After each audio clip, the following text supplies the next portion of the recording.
દાહોદ જિલ્લામાં મિલકત વિરુદ્ધના અનડિટેક ગુના શોધી કાઢવા માટે જિલ્લાના પોલીસ વડા ડોક્ટર આદિશ ઝાલા સાહેબના માર્ગદર્શન હેઠળ વિવિધ ટીમો કાર્યરત હોય છે.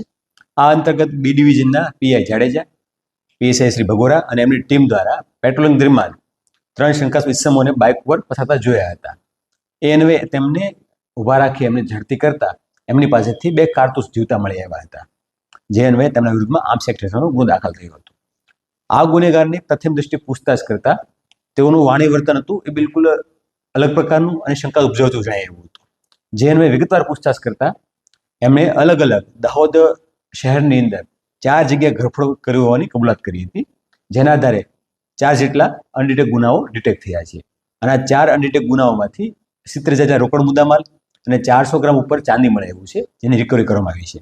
અને આ ઘરફોડના મુદ્દામાલને રાખવા માટે કે ચોરીનો માલ રાખવા માટે વ્યક્તિ જવાબદાર છે હેમેન્દ્ર સોની નામના, કે જે સોનીનો ધંધો કરે છે. એમની પણ ધરપકડ કરવામાં આવેલી છે. આમ ટોટલ 4 જેટલા આરોપી, જેના નામ છે અર્જુન નટુ આમલિયાર, અભિનવ ઉર્ફે અભી કિશોર પીઠાયા, અમન એજાજ શેખ અને હેમેન્દ્ર સોની, આ 4ની અટકાયત કરી એક આર્મ્સ એક્ટનો ગુનો દાખલ કર્યો છે અને 4 જેટલી ઘરફોડ ડિટેક્ટ કરવામાં આવેલી છે.